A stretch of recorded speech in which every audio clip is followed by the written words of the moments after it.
এবার বিশ্বনবীকে আরবের মুশরিকেরা শাআব আবি তালিবের জেলখানায় নিয়ে গেল। বিশ্বনবী একদিন নয়, 2 দিন নয়, 3 দিন নয়, টানা 3টি বছর জেলখানায় বন্দী ছিল। আল্লাহু আকবার। বিশ্বনবীর সাহাবারা বলছেন, বিশ্বনবীর চাচা আবু তালিব বিশ্বনবীকে এত বেশি ভালোবেসেছে, রাতের মধ্যরাত অন্ধকারে গিয়ে বিশ্বনবীকে ডেকে বলেছে, ও মুহাম্মদ, তুমি আমার সিটে গিয়ে ঘুমাও, আমি তোমার জায়গায় গিয়ে ঘুমাবো। আরবের মুশরিকেরা যদি রাতের অন্ধকারে আক্রমণ করে, তাহলে তোমাকে ভেবে আমি আবু তালেবকে মেরে ফেলবে, আর আমি আবু তালেব আমার জীবন দিয়ে ভাতিজা তোমাকে বাঁচাতে চাই। 1500 বছর আগে আবু জাহেল, আবু লাহাব, উতবা, শাইবা চেয়েছিল বিশ্বনবীর বিরুদ্ধে প্রপাগান্ডা ছড়িয়ে জনগণ থেকে বিচ্ছিন্ন করে দিবে। 1500 বছর পরে এসেও দিনাজপুরের মুসলমানেরা শোনেন, 1500 বছর আগে যেমন প্রপাগান্ডা ছড়িয়ে বিশ্বনবীকে জনগণ থেকে বিচ্ছিন্ন করা যায় নাই, আজকে যদি নব্য কোন আবু জাহেলের জন্ম হয়, আবার যদি এদেশের মুফাসসির আলেমদেরকে প্রপাগান্ডা ছড়িয়ে জঙ্গি বলে, দর্শক বলে জনগণ থেকে বিচ্ছিন্ন করতে চায়, চেষ্টা করতে পারবো। এই দেশের মুফাসসিরদেরকে জনগণ থেকে বিচ্ছিন্ন করতে পারবে না, পারবে না, পারবে না।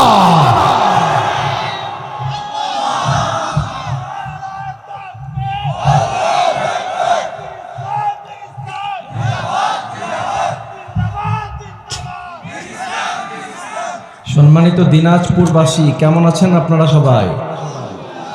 বলেন তো, সমস্ত প্রশংসার একমাত্র মালিককে? আমরা যে জমিনে বসে আছি সে জমিন কার? সুখে দুঃখে একজনের প্রশংসা করতে হবে, চিৎকার দিয়ে বলেন, তিনি কে? আমরা শুনবো আজকে বিশ্বনবীর জীবনী। বিশ্বনবী ইসলাম প্রতিষ্ঠার জন্য কি কষ্ট করেছেন এবং বিশ্বনবীর সাহাবারা বিশ্বনবীকে কতটুকু ভালোবেসেছেন, এ সম্পর্কে আমরা অল্প কিছু কথা শুনবো। রাজি আছেন? তিনি এমন নবী, বিশ্বনবীর সাহাবীরা বলছেন, আপনি বিশ্বনবীর উপরে একবার দুরূদ পড়বেন, সাথে সাথে আপনার উপরে 10 বার রহমত নাজিল হয়ে যাবে। আবার বিশ্বনবী বলছেন, তুমি একবার সুবহানাল্লাহ পড়বা, আরবের তেজস্বী ঘোড়া 500 বছর রাস্তায় দৌড়ালে যত দূর চলে যায়, এর চেয়ে বিশাল বড় গাছ রব্বুল আলামিন জান্নাতে লাগায়া দিবে। আবার বিশ্বনবী বলছেন, কোরআনের একটি আয়াত তুমি পড়বা, কোরআনের একটি আয়াত তুমি মুখস্থ করবা, জান্নাতে রব্বুল আলামিন তোমার জন্য এক একটা করে বিল্ডিং বানায়া দিবে। বিশ্বনবী 40 বছর বয়সে তিনি নবুয়তির দায়িত্ব পেয়েছেন। বিশ্বনবী যখন 40 বছর তিনার বয়স, দায়িত্ব পাওয়ার পরে সব লোকদেরকে ডেকেছেন, আরবের মুশরিকদেরকে তিনি ডেকেছেন, আবু জাহেল, আবু লাহাব, উতবা, শাইবা সহ সবাইকে তিনি ডাকলেন, ডেকে বললেন যে আমি ব্যক্তি হিসাবে কেমন বলো তো দেখি। তিনি পাহাড়ের চূড়ায় ওঠে আরবের মুশরিকদের নেতাদেরকে ডেকে বলেছেন, আমি ব্যক্তি হিসাবে কেমন তোমরা বলো তো দেখি। সবাই এক বাক্যে বলেছে, 40টা বছর আপনাকে দেখেছি, জীবনে কোনোদিন টেন্ডারবাজি করেন নাই, জীবনে কোনোদিন কখনো কারো জন্য কটু কথা বলেন নাই, কাউকে কষ্ট দেন নাই, কারো সম্পদ মেরে খান নাই, দিনে দুপুরে পাথর দিয়ে মানুষের মাথা ছেঁচলিয়ে মানুষকে পৃথিবী থেকে বিদায় করেন নাই। বিশ্বনবী তখনই বলছে, আমি যেহেতু এত ভালো মানুষ, আমার চাইতে ভালো মানুষ যেহেতু দুনিয়ায় কেউ নাই, তাহলে আমি একটা কথা বলি। বিশ্বনবী তখনই বললেন, ইয়া কওমি আবুদুল্লাহ মা লাকুম মিন ইলাহিন গায়রুহু আফালা তাকিলুন। বিশ্বনবী বললেন, ও আমার কওমের লোকেরা শোনো, লাত, মানাত, উজ্জা সবার ইবাদত ছেড়ে দাও, এক আল্লাহর ইবাদত শুরু করে দাও। সুবহানাল্লাহ। বিশ্বনবী এতক্ষণ পর্যন্ত সবার কাছে ভালো, কিন্তু যেই নবী লাত, মানাত, উজ্জা তাদের ইবাদত ছেড়ে দেওয়ার কথা বলেছেন, এক আল্লাহর ইবাদতের কথা বলেছেন, তখন বিশ্বনবীকে আরবের মুশরিকেরা, আরবের ইহুদিরা, খ্রিস্টানরা, নাসারারা বিশ্বনবীকে বলছে, আপনি আর ভালো মানুষ না। নাউজুবিল্লাহ বলেন। হুজুর, আপনি ততক্ষণ ভালো মানুষ যতক্ষণ আপনি জান্নাতের আলোচনা করবেন, মায়ের ওয়াজ করবেন, কবরের আলোচনা করবেন, কিন্তু যখনই আপনি ইসলাম প্রতিষ্ঠার আন্দোলনের কথা বলবেন তখনই আপনি খারাপ মানুষ হয়ে যান। কথা বলেন। বিশ্বনবী আরবের মুশরিকেরা বলছে আপনি তো খুব খারাপ মানুষ, আপনি ধর্মান্ধ। নাউজুবিল্লাহ পড়বেন না? তাহলে বিশ্বনবী ওই সময় অনেক কষ্ট করা শুরু করলেন। আরবের মুশরিকেরা বিশ্বনবীকে যখন দেখলো যে তিনি যে কোরআনের কথা বলে, তিনি যে ইসলামের কথা বলে, সেটা যদি কায়েম হয়ে যায় তাহলে আমাদের রাস্তাঘাটে ধরে ধরে সিএনজি রিক্সা ধরে ধরে চাঁদাবাজি সব বন্ধ হয়ে যাবে। আবু জাহেল বলছে যদি তা হয় তাহলে আমাদের মানুষের সম্পদ আত্মসাৎ করা বন্ধ হয়ে যাবে। আবু জাহেল, আবু লাহাব, উতবা, শাইবা সবাই মিলে তখন বিশ্বনবীর বিরুদ্ধে তাদের একটা পার্লামেন্ট ছিল, পার্লামেন্টের নাম হচ্ছে দারুন নাদওয়া। সেই দারুন নাদওয়া পার্লামেন্টে মেম্বার অফ দ্য পার্লামেন্ট যারা ছিল সবাই মিলে সিদ্ধান্ত গ্রহণ করার জন্য সভা ডাকলো। এক একজন এক এক পরামর্শ দিল কি করা যায়। সেখানে দুই সময় দুইটি প্রস্তাবনা এসেছে। বিশ্বনবীকে আরবের মুশরিকেরা দুইভাবে জ্বালাতন করেছে। প্রথম নাম্বার হচ্ছে আরবের মুশরিকেরা বলছে যে তাকে মানসিকভাবে টর্চার করো, তার বিরুদ্ধে প্রোপাগান্ডা ছড়াও, তাকে জনগণ থেকে বিচ্ছিন্ন করো। নাউজুবিল্লাহ পড়েন। আবু জাহেল, আবু লাহাব, উতবা, শাইবা সবাই মিলে সিদ্ধান্ত গ্রহণ করলো যে আরবের বেদুইন লোকেরা যখন কাবায় হজ করতে আসবে চতুর্দিক থেকে, তখন আমরা তার বিরুদ্ধে প্রোপাগান্ডা ছড়াবো, তাকে ধর্মান্ধ বলবো, তাকে জঙ্গি বলবো, তাকে ধর্ষক বলবো। নাউজুবিল্লাহ। আবু জাহেল এবার চতুর্দিকে গিয়ে গিয়ে বলছে আমাদের এখানে এক নব্য পাগলের জন্ম হয়েছে, তোমরা এখানে এসো না, তার কথাগুলি শোনো না। এখন বলেন আপনাদের এলাকার এই যে আমার মুমিনুল ইসলাম ভাই, খুব সুন্দর চেহারার মানুষ, তিনি প্যানেল চেয়ারম্যান, তাই না? Panel chairman. তো তিনি যদি এই মাঠে এসে এটা কথা বলে, কথার মর্মার্থ কম হবে নাকি বেশি হবে? আরো জোরে বলেন, কম না বেশি? তা আবু জাহেল যার ব্যাপারে কথা বলে, আবু লাহাব, উতবা, শাইবা যার ব্যাপারে কথা বলে, আরবের মুশরিকেরা বলছে এত বিশ্ব পাগল, এই পাগলটাকে একটু দেখতে চাই। সুবহানাল্লাহ বলেন।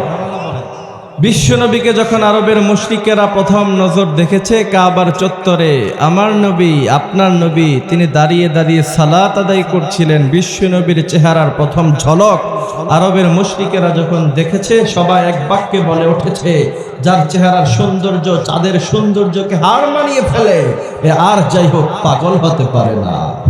সুবহানাল্লাহ বলেন। বিশ্বনবীর সৌন্দর্য কম না বেশি? আম্মা জান আয়েশা বলছেন শুনো শুনো, বিশ্বনবী আমার নবী কেমন সুন্দর ছিল। আম্মা জান আয়েশা বলছেন পৃথিবীর মধ্যে অন্যতম সুন্দর মানুষ ছিল সাইয়েদানা ইউসুফ। নাম শুনছেন? সাইয়েদানা ইউসুফের প্রেমে যখন জুলাইখা পড়ে যায়, জুলাইখাকে লোকেরা বলল জুলাইখা বুড়ো বয়সে বুঝি তোমার ভীমরতি ধরছে। এবার জুলাইখা বলল আমাকে অপবাদ দিও না, আমি তোমাদেরকে একটু দেখাতে চাই আমি কোন যুবকের প্রেমে পড়েছি। জুলাইখা আবার মিশরের সব সুন্দরী মেয়েদেরকে ডাকলো। মিশরের সুন্দরী মেয়েদেরকে ডাকার পরে জুলাইখা বলল আমার ঘরের মধ্যে আসো। আর ঘরের মধ্যে আসার পরে জুলাইখা বলল তোমাদের হাতে একটা লেবু দিলাম আর একটা ধারালো ছুরি দিলাম, এই ধারালো ছুরি দিয়ে লেবুটাকে সুন্দর করে ছোট ছোট স্লাইস করে কেটে কেটে দিবা। মিশরের মেয়েরা বললো এটা তো আর কোনো কঠিন কাজ নয়, অনেক সহজ কাজ, ওকে ঠিক আছে দিব। জুলাইখা যখন এই কথা বললো এখন শুরু করো, লেবু কাটতে শুরু করো। এমনই সময় জুলাইখা সাইয়েদানা ইউসুফকে বললো ও ইউসুফ একটু ঘরের মধ্যে আসো। সাইয়েদানা ইউসুফ যখন ঘরে আসলো, এই সময় মিশরের মেয়েরা সাইয়েদানা ইউসুফের সৌন্দর্যের দিকে তাকানোর কারণে, সাইয়েদানা ইউসুফের চেহারার দিকে তাকানোর কারণে ওই সময় মিশরের মেয়েরা তারা লেবু কাটতে পারে না। ওই সময় মিশরের মেয়েরা ধারালো ছুরি দিয়ে তাদের হাতগুলি কেটে দিয়েছে। সুবহানাল্লাহ। রাব্বুল আলামিন বলেন ওয়াকাত্তা'না আইদিয়াহুন্না ফিল আরদি, তারা যখন তাদের হাতগুলি কেটে দিয়েছে মিশরের মেয়েরা, সাইয়েদানা আম্মা জান আয়েশা বলছেন ওই মিশরের মেয়েরা যদি আমার নবী, আপনার নবী বিশ্বনবীকে একটি নজর দেখতো, তারা তাদের হাত নয় তাদের কলিজাগুলো কেটে কেটে খান খান করে দিত। আল্লাহু আকবার। তাহলে ১৫০০ বছর আগে আবু জাহেল, আবু লাহাব, উতবা, শাইবা বিশ্বনবীর বিরুদ্ধে প্রোপাগান্ডা ছড়িয়ে বিশ্বনবীকে জনগণ থেকে বিচ্ছিন্ন করতে পারে না। ১৫০০ বছর আগে আবু জাহেল, আবু লাহাব, উতবা, শাইবা চেয়েছিল বিশ্বনবীর বিরুদ্ধে প্রপাগান্ডা ছড়িয়ে জনগণ থেকে বিচ্ছিন্ন করে দিবে। ১৫০০ বছর পরে এসেও দিনাজপুরের মুসলমানেরা শোনেন, ১৫০০ বছর আগে যেমন প্রপাগান্ডা ছড়িয়ে বিশ্বনবীকে জনগণ থেকে বিচ্ছিন্ন করা যায় নাই, আজকে যদি নব্য কোন আবু জাহেলের জন্ম হয়, আবার যদি এদেশের মুফাসসির আলেমদেরকে প্রপাগান্ডা ছড়িয়ে জঙ্গি বলে, দর্শক বলে জনগণ থেকে বিচ্ছিন্ন করতে চায়, চেষ্টা করতে পারবো। এই দেশের মুফাসসিরদেরকে জনগণ থেকে বিচ্ছিন্ন করতে পারবে না, পারবে না, পারবে না।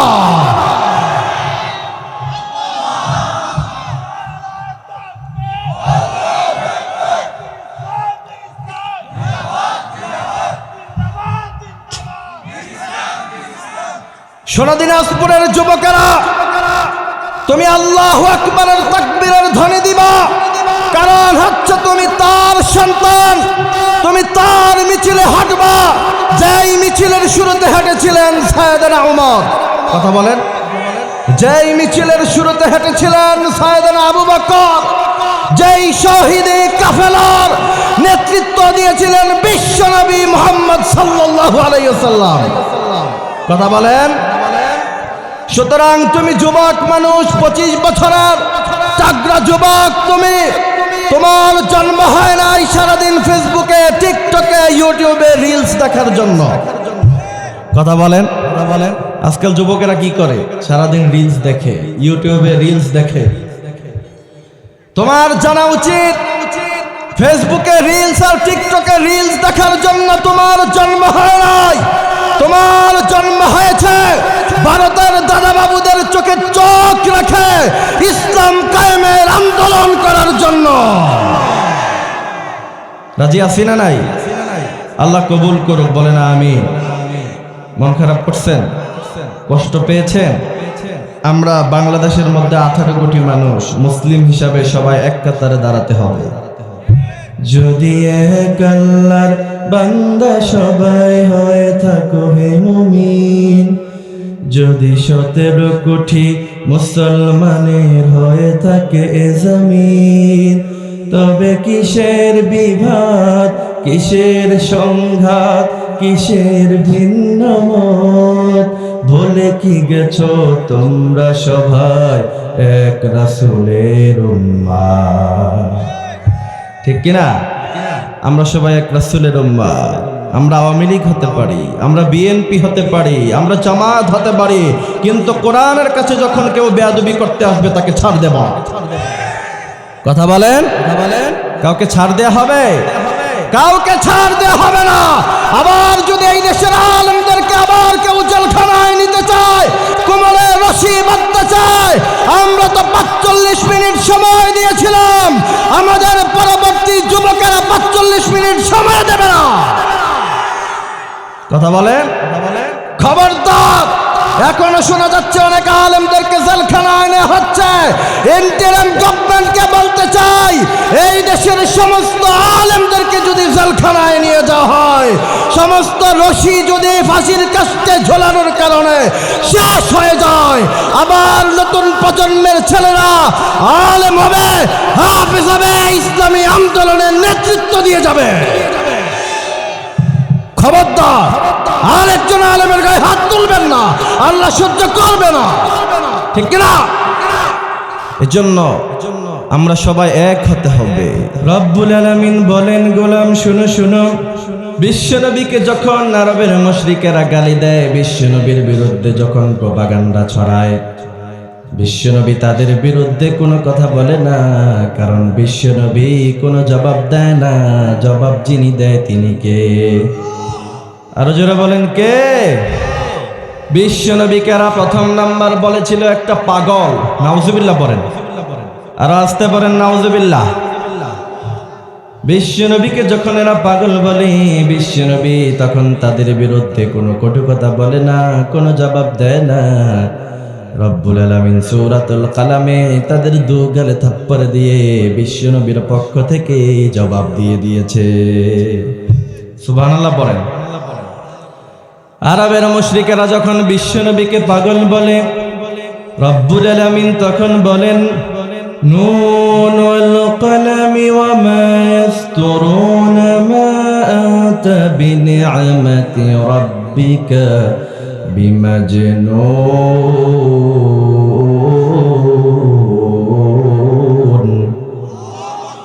أرجو الله أكبر বিশ্ব নবী কেন বলে পাগল? আল্লাহ বলে আপনি পাগল নন। মা আনতা বিনিআমাতি রাব্বিকা বিমাজনুন, আপনি পাগল নন। আপনি কি?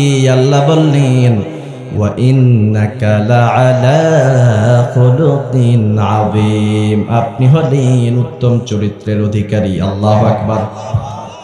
আমার নেতার চরিত্র ফুলের মতো।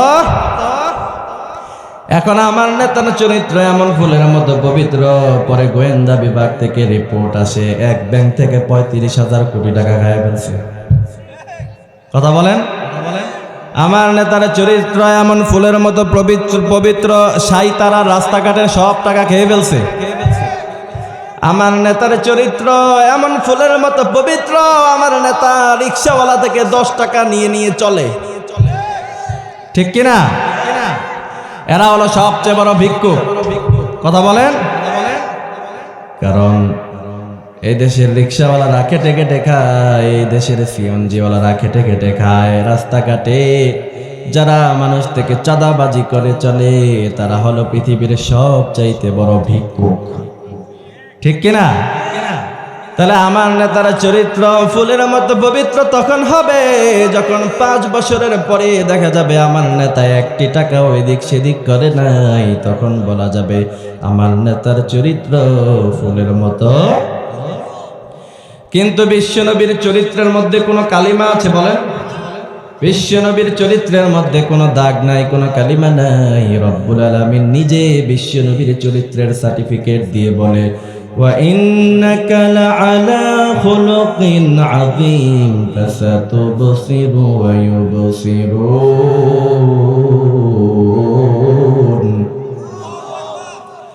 আল্লাহ বলেন নবী وَإِنَّكَ لَعَلَى خُلُقٍ عَظِيمٍ, আপনার চাইতে উত্তম চরিত্রের অধিকারী পৃথিবীতে কেউ হতে পারে না। আল্লাহু আকবার। এরপরে বিশ্বনবীর বিরুদ্ধে প্রপাগান্ডা ছড়াতে গিয়ে 2য় নাম্বার তারা বিশ্বনবীকে বলেছে ও নবী আপনি হলেন গণক। নাউজুবিল্লাহ পড়েন। গণক চিনেন? হাতের রেখা দেখে দেখে ভাগ্য বলে। আপনাদের এলাকায় এগুলো আছে? আসলে আছে, আমাদের ওদিকে না। এখন দিনাজপুরে কি এগুলি পাওয়া যায়? তাইলে তার থাপ্পড় দিয়ে বলবেন যে তুই বেটা কিসের গণক, কিসের ভাগ্য দেখোস? আমি যে তোরে থাপ্পড় দিব আগে থেকে জানলি না কেন? ঠিক কিনা? বিশ্বনবী কারা গণক বলেছে? বিশ্বনবী কোনো উত্তর দেয় না, কিন্তু বিশ্বনবীর পক্ষ থেকে যিনি উত্তর দিয়ে দেন চিৎকার দিয়ে বলেন তো তিনি কে? রব্বুল আলামিন বলেন গোলাম শুনো শুনো, ওয়ালা বিকাউলি কাহিনিন قليلا ما تذكرون।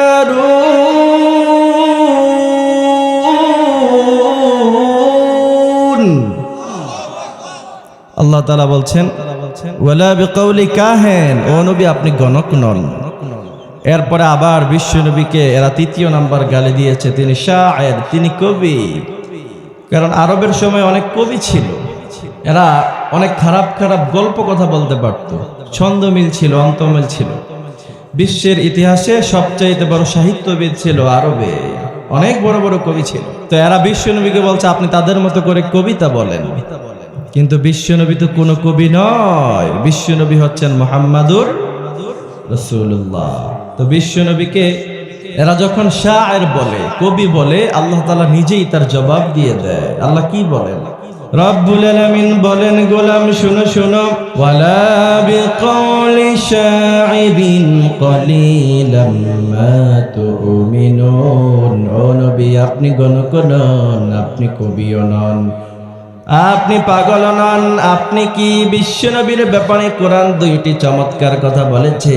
প্রথম নাম্বার হলো মুহাম্মাদুর রাসূলুল্লাহ, আমার নবী হলো আল্লাহর রাসূল, আল্লাহর নবী। আর 2য় নাম্বার পরিচয় কোরআন দিয়েছে, মা কানা মুহাম্মাদুন আবা আহাদিম মির রিজালিকুম ওয়ালাকিন রাসূলুল্লাহ وخاتم النبيين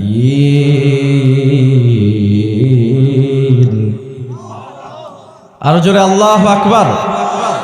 বিশ্বনবী যে শেষ নবী এটাতে কোনো সন্দেহ আছে? আরো জোরে বলেন, আছে? বিশ্বনবী শেষ নবী, এটাতে কোনো সন্দেহ নাই। ১৫০০ বছর আগে বিশ্বনবীকে শেষ নবী হিসেবে যিনি ঘোষণা দিয়েছে, চিৎকার দিয়ে বলেন তিনি কে? আরো জোরে বলেন কে? এই দেশের বর্তমানে একটি সম্প্রদায় আছে, এই সম্প্রদায়ের নাম হচ্ছে কাদিয়ানি। চিনেন আপনারা? নাম শুনছেন? এই কাদিয়ানিরা বিশ্বনবীকে শেষ নবী মানতে চায় না।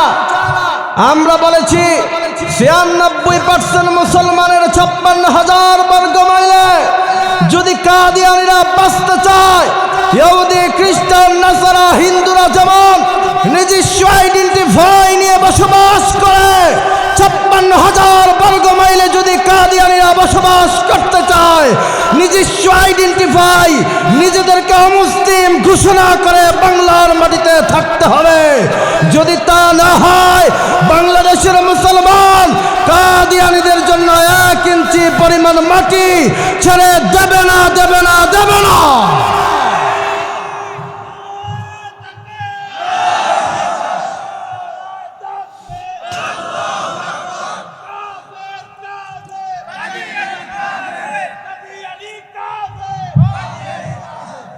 সবাই বলেন, কাদিয়ানিরা যে কাফের জানেন না? পিছনের ভাইরা জানেন না? জানেন? তাহলে সবার মুখে মুখে বলেন, তানভীর ভাই আবার ধরেন, কাদিয়ানি কাফের।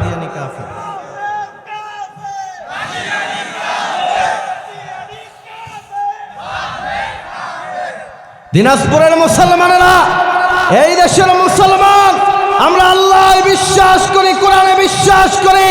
আমাদেরকে খাবার না দাও, অন্ন না দাও, বস্ত্র না দাও, সব সহ্য করে নিব। আমার নবীর বিরুদ্ধে কটু কথা বলবা, ১ ফোঁটা রক্ত শরীরে থাকতে বরদাস্ত করব না, করব না, করব না। সব মেনে নেওয়া হবে। আমার নবীর বিরুদ্ধে কোনো কটু কথা কেউ মেনে নেওয়া হবে। এই দেশে আমাদের ভাইরা বলেছেন, পার্লামেন্টে গিয়ে আলাপ আলোচনা করে এরপরে নাকি কাদিয়ানিদেরকে কাফের ঘোষণা করতে হবে। এটা অনেক বড় ফাজলামি মার্কা কথা হয়েছে। কাদিয়ানির যে কাফের, বিশ্বনবীকে শেষ নবী যারা মানে না, এরা যে কাফের, এটা কি বাংলাদেশের মানুষ থেকে জেনে তারপরে সিদ্ধান্ত দিতে হবে? বলেন, এই সিদ্ধান্ত ১৫০০ বছর আগে যিনি দিয়েছেন তিনি কে? তাহলে কাদিয়ানিদেরকে পার্লামেন্টে গিয়ে আলাপ আলোচনা করে কাফের ঘোষণা করতে হবে, এই কথা কোনো মুসলমানের সন্তানের হতে পারে না। কাদিয়ানির যে কাফের ১৫০০ বছর আগে যিনি ঘোষণা দিয়েছে তিনি কে? তাহলে বিশ্বনবীর বিরুদ্ধে যারা প্রপাগান্ডা ছড়ায়, বিশ্বনবীকে যারা কষ্ট দেয়, আল্লাহ তাআলা নিজে তাদের পরিচয় কোরআনে তুলে ধরছে। সুবহানাল্লাহ বলেন। আমি বাংলার আঁকা বাঁকা মিঠু পথ হেঁটে হেঁটে ঘুরেছি, আর ঘুরে ঘুরে মানুষের ভালোবাসা পেয়েছি। ঠিক কিনা? এই যে আপনারা আপনাদের সাথে কি আত্মীয়তার সম্পর্ক আছে? বলেন, রক্তের সম্পর্ক আছে? এই আপনাদের এই সাইতালা, আপনাদের গ্রামের নাম কি? সাইতারা। এই সাইতারায় কি আমার শ্বশুর বাড়ি? বলেন। তাহলে আত্মীয়তার সম্পর্ক নাই, রক্তের সম্পর্ক নাই, কোরআনের ভালোবাসায় এনেছেন। বিশ্বনবী বলেছেন, মান আহাব্বা লিল্লাহ ওয়া আবগাদা লিল্লাহ, যে ব্যক্তি কাউকে আল্লাহর জন্য ভালোবাসে, কোরআনের জন্য ভালোবাসে, ফাকাদ ইস্তাকমালাল ঈমান, সে পরিপূর্ণ মুমিন হয়ে যায়। সুবহানাল্লাহ বলেন।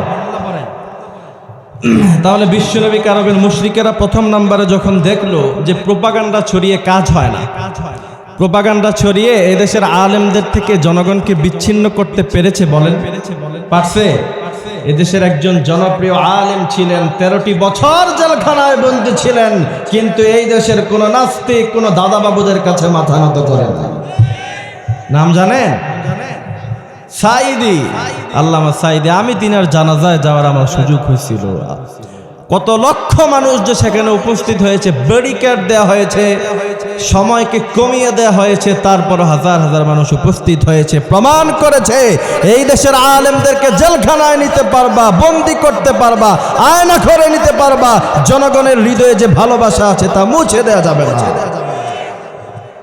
এজন্য বিশ্বনবী তিনাকে দুইভাবে কষ্ট দেয়া হলো। দ্বিতীয় নাম্বার, বিশ্বনবীর বিরুদ্ধে আপনার আলোচনা বুঝতেছেন? কেউ ওঠা বসা করবেন না, তাহলে চালাই, ঠিক আছে?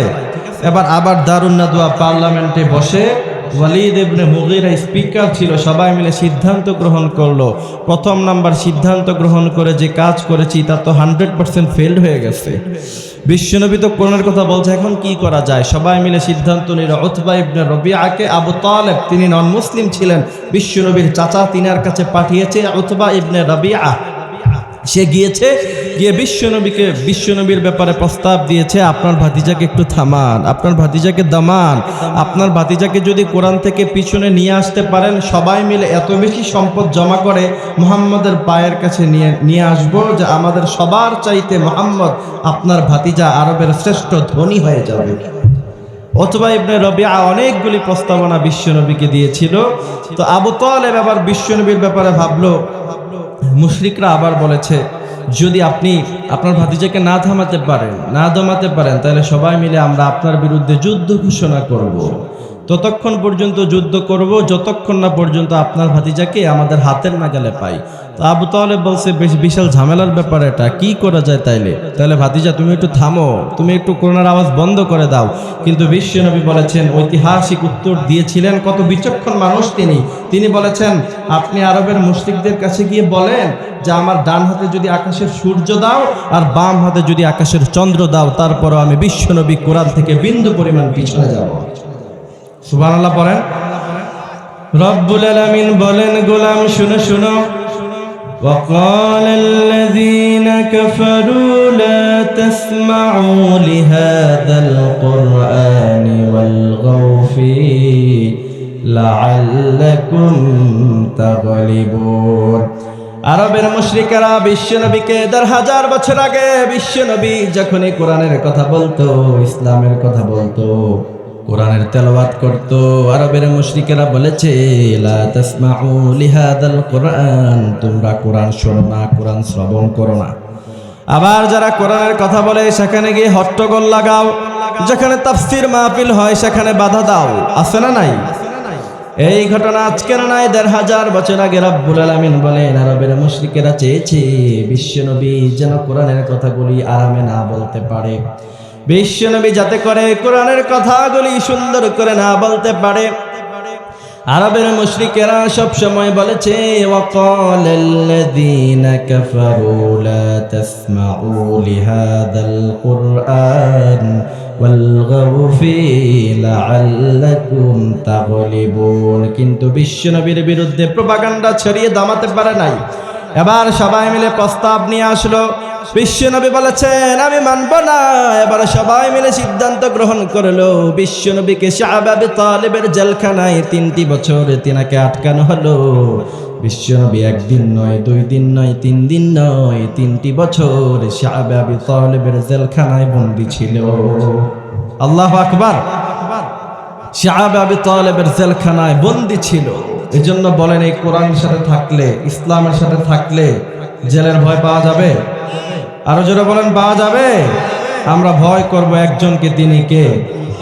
এজন্য রব্বুল আলামিন বলেন ইন্নাল্লাযীনা ক্বালু রাব্বুনাল্লাহু সুম্মা ইসতাকামু তাতানাজ্জালু আলাইহিমুল মালায়েকা আল্লা তাখাফু ওয়া লা তাহজানু ওয়া আবশিরু বিল জান্নাহ। রব্বুল আলামিন বলেন, যারা কোরআনের কথা বলে, যারা ইসলামের কথা বলে, যারা বলে রব্বুনাল্লাহ, আমাদের রব একজন, তিনি কে?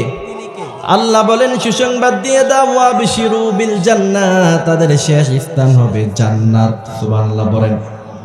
আমরা সবাই জান্নাতে যেতে চাই কি চাই না? আরো জোরে বলেন, চাই কি চাই না? মিয়া জান্নাত কত সুন্দর হবে। বিশ্বনবী বলেছেন জান্নাতের একজন হুর জান্নাতের একজন হুরের মুখের লালা যদি সমুদ্রের পানিগুলির মধ্যে ছেড়ে দেয়া হয়, সমুদ্রের পানিগুলি মিষ্টি নয়, সমুদ্রের পানিগুলি হচ্ছে লবণাক্ত। আপনাদের এখানে কি কোনো নদী আছে? নদীর পানিগুলি ঘোলা, আর সমুদ্রের পানি হচ্ছে অনেক ফ্রেশ কিন্তু লবণাক্ত, খাওয়া যায় না। বিশ্বনবী বলেছেন জান্নাতের একজন হুরের মুখের লালা যদি সমুদ্রে ছেড়ে দেয়া হয়, সমুদ্রের লবণাক্ত পানিগুলি মুহূর্তের মধ্যে মিষ্টি হয়ে যাবে। আবার এই যে আমাদের এখানে কখনো ঠান্ডা কখনো গরম, এখন আপনাদের এখানে অনেক বেশি ঠান্ডা না গরম কোনটা? আমি এই যে আবার খবরে পেয়েছি যে শৈত্যপ্রবাহের কারণে উত্তরবঙ্গে প্রায় 100 মানুষ দুনিয়া থেকে চলে গিয়েছে। এই যে অনেক গরম আমাদের কাছে ভালো লাগে না, আবার অনেক ঠান্ডাও আমাদের কাছে ভালো লাগে। প্রচন্ড গরমের সময় যখন 40 ডিগ্রি সেলসিয়াস উঠে যায়, ওই সময় আমাদের কাছে ভালো লাগে না। আবার যখন প্রচন্ড ঠান্ডা শৈত্যপ্রবাহ, তখনও আমাদের কাছে ভালো লাগে না। কিন্তু মাঝখান দিক দিয়ে একটা সময় আছে, তার নাম হলো বসন্ত। চিনেন? এই বসন্ত আমাদের কাছে ভালো লাগে। বিশ্বনবী বলেছেন শুনো শুনো, জান্নাতের ওয়েদার, জান্নাতের আবহাওয়া কেমন হবে? জান্নাতের আবহাওয়া হবে সেখানে অনেক ঠান্ডাও নাই, অনেক গরমও নাই, নাদিষ্ণ ভাব, চির বসন্ত করে রব্বুল আলামিন মুমিনের জন্য জান্নাত সাজালেন। রব্বুল আলামিন বলেন গোলাম শুনো শুনো, লা ইয়ারাউনা ফিহা শামসাও ওয়ালা হারিরা। জান্নাতে গেলে দেখবা সেখানে অনেক গরমও নাই, অনেক ঠান্ডাও নাই, চির বসন্ত ভাব। আল্লাহু আকবার। আবার যখন জান্নাতে যাবে, স্বর্ণখচিত বিশাল বড় সিংহাসন। আমিয়া জান্নাতের একটা চেয়ার কত সুন্দর হবে।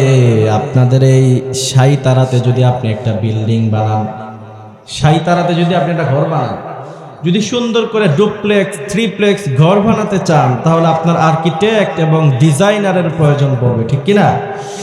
বিশ্বনবী বলেছেন পৃথিবীর সব ডিজাইনাররা যদি একসাথে হয়ে যায়, জান্নাতের স্বর্ণখচিত সিংহাসন কত সুন্দর কেউ কল্পনাও করতে পারবে না। সুবহানাল্লাহ পড়েন। আর মুত্তাকিরা সেই স্বর্ণখচিত চেয়ারে হেলান দিয়ে বসে, পায়ের ওপর পা রেখে সিনাটাকে টান টান করে জান্নাতের নাজ ও নেয়ামত দেখতে থাকবে। সুবহানাল্লাহ পড়েন। মুত্তাকিনা আলাইহা মুতাকাবিলিন।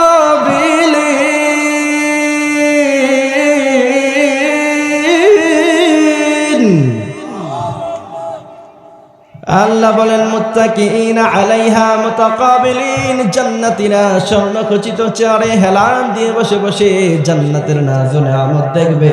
দূরে তারা দেখতে পাবে একটি নদী নয়, দুইটি নদী নয়, 4টি নদী তাদের মধ্যে এখানে ঝর্ণাধারার মধ্যে বেয়ে যাচ্ছে। সুবহানাল্লাহ বলেন। আল্লাহ বলেন প্রথম নাম্বার হলো ওয়া আনহারুম মিন খামরিল লাযযাতিল লিশারিবিন মাসালুল জান্নাতিল্লাতী ওয়াইদাল মুত্তাকুন ফিহা আনহারুম গায়রুম মিন আসিন। রব্বুল আলামিন বলেন জান্নাতীদের জন্য রব্বুল আলামিন 4টি নহর দিবে। একটি হলো পানির নহর, ফ্রেশ পানি। ওয়াসাকাহুম রাব্বুহুম শারাবান তাহুরা। সুবহানাল্লাহ বলেন। দ্বিতীয় নাম্বার হচ্ছে মদের নহর। আমিয়া দুনিয়ার মানুষেরা যখন মদ খায়, তখন 1 প্যাক খায়, 2 প্যাক খায়, 3 প্যাক খায়। ঢাকায় আমি আমার এক পরিচিত এক ভাইকে দেখলাম, সে মদ খাইতেছে, তো ছোট ছোট প্যাক করে খায়। আমি বললাম এটা কি খায়? কি খান? বলে মদ খাই। আমি বললে এত যেহেতু খাইতে মনে চায়, পুরা বোতলটা একসাথে খাইয়া ফেললাম। বলছে পুরা বোতল যদি একসাথে খাই তাহলে জায়গায় আমি অ্যাটাক করে আমার কিডনি নষ্ট হয়ে যেতে পারে, লিভার নষ্ট হয়ে যেতে পারে, হার্ট নষ্ট হয়ে যেতে পারে। এবার বিশ্বনবী আরবের মুশরিকেরা শিআব ইবনে তালিবের জেলখানায় নিয়ে গেল। বিশ্বনবী 1 দিন নয়, 2 দিন নয়, 3 দিন নয়, টানা 3টি বছর জেলখানায় বন্দী ছিল। আল্লাহু আকবার। বিশ্বনবীর সাহাবারা বলছেন বিশ্বনবীর চাচা আবু তালেব বিশ্বনবীকে এত বেশি ভালোবেসেছে, রাতের মধ্যখানে মধ্যরাত অন্ধকারে গিয়ে বিশ্বনবীকে ডেকে বলেছে, ও মুহাম্মদ তুমি আমার সিটে গিয়ে ঘুমাও, আমি তোমার জায়গায় গিয়ে ঘুমাবো। আরবের মুশরিকেরা যদি রাতের অন্ধকারে আক্রমণ করে, তাহলে তোমাকে ভেবে আমি আবু তালেবকে মেরে ফেলবে, আর আমি আবু তালেব আমার জীবন দিয়ে ভাতিজা তোমাকে বাঁচাতে চাই। সুবহানাল্লাহ পড়ে। তাহলে এখান থেকে একটা মেসেজ বুঝেন, বিশ্বনবীর চাচা আবু তালেব বিশ্বনবীকে এত ভালোবেসেছে, কিন্তু ঈমান আনে নাই, অনুকরণ করে নাই, জান্নাতে যাবে না। বিশ্বনবী বলেছেন আমার চাচা আবু তালেব তার ভাগ্য এত খারাপ, আমাকে এত ভালোবাসার পরেও জান্নাতের সুঘ্রাণ খুঁজে পাবে না। ঠিক কিনা? তাহলে বিশ্বনবীকে হৃদয় দিয়ে ভালোবাসার সাথে সাথে অনুকরণ করার দরকার আছে না নাই? আরো জোরে বলেন, আছে না নাই? সেজন্য রব্বুল আলামিন বলেন, কুল ইন কুনতুম তুহিব্বুনাল্লাহ ফাত্তাবিউনি ইউহিব্বুকুমুল্লাহ ওয়া ইয়াগফির লাকুম যুনুবাকুম ওয়াল্লাহু গফুরুর রহিম। আল্লাহু আকবার। রাসূলুন আমি রশি ধরে যেতে হবে খুদার ঘরে। ঠিক কিনা? কথা বলেন। আমি বিশ্বনবীকে ছাড়া কি জান্নাতে যাওয়া যাবে? বিশ্বনবীর রশিটা আপনি সাতার বাড়া থেকে ধরবেন, দিনাজপুর থেকে ধরবেন, আর রশি দিয়ে টান মেরে যখন দেখবেন রশির গোড়া গিয়ে জান্নাতের ময়দানে পড়বে। ঠিক কিনা? এজন্য বিশ্বনবীকে না মানলে জান্নাতে যাওয়া, বিশ্বনবীকে অনুসরণ না করলে জান্নাতে যাওয়া যায় না। বিশ্বনবীকে শুধু হৃদয়ে ভালোবাসলেন, অনুকরণ করলেন না, অনুসরণ করলেন না, নামাজ পড়লেন না, জান্নাতে যাওয়া যাবে? রাসূল নামে রশি ধরে যেতে হবে খুদার ঘরে, নদী তরঙ্গে যে পড়েছে ভাই, দরিয়াতে এসে আপনি মেশে। ঠিক কিনা? আর এরপরে বিশ্বনবীকে যখন বিশ্বনবীর বিরুদ্ধে প্রপাগান্ডা ছড়িয়ে তিনার বিরুদ্ধে কটু কথা বলে, তিনাকে গালি দিয়ে তিনাকে যখন ইসলাম থেকে ফিরিয়ে আনা যায় না, তখন বিশ্বনবীকে শাআবে আবি তালেবের জেলখানায় বন্দি করেছেন। এরপরে বিভিন্ন জায়গায় বিশ্বনবীর শরীরের উপরে সরাসরি আক্রমণ করেছেন, তারপরেও বিশ্বনবী কোরআন থেকে পিছনে যায় নাই। আপনি যদি আল্লাহর হাবিবকে হৃদয় দিয়ে ভালোবাসেন, কোরআন দিয়ে ভালোবাসেন, আপনার উপরও বিপদ আসতে পারে, মুসিবত আসতে পারে, সম্পদ না থাকতে পারে, তারপরও আল্লাহকে ছেড়ে, কোরআনকে ছেড়ে অন্যদিকে যাওয়া যাবে? এই বিষয়টা আমরা বুঝতে পেরেছি। আল্লাহ তাআলা আমাদেরকে কবুল করুক, বলেন আমিন। বিশ্বনবীকে যারা গালি দিয়েছে, বিশ্বনবীর পক্ষ থেকে আল্লাহ তাআলা তাদেরকে কি গালি দিয়েছে কোরআন ১৫০০ বছর আগে বলছে। রব্বুল আলামিন বলেন, নবী যারা আপনাকে গালি দেয়, যারা আপনাকে কটু কথা বলে, শুনেন তাদের পরিচয় কি। রব্বুল আলামিন বললেন, উতুল্লিম বাদা যালিকা জানিম,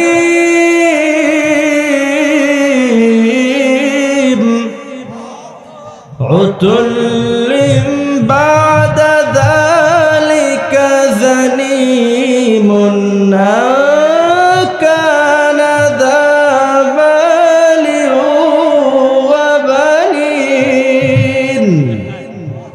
আবার রব্বুল আলামিন বললেন, আন কানা দা মালি ওয়া বানিন উতুল্লিম বাদা যালিকা জানিম। ও নবী, যারা আপনাকে গালি দেয়, যারা আপনাকে কটু কথা বলে, শুনেন তারা হলো পিতৃ পরিচয়হীন অবৈধ সন্তান। ঠিক কিনা? এজন্য বিশ্বনবীকে ভালোবাসার মতো তৌফিক আল্লাহ দান করুক, বলেন আমিন। আরো জোরে বলেন আমিন।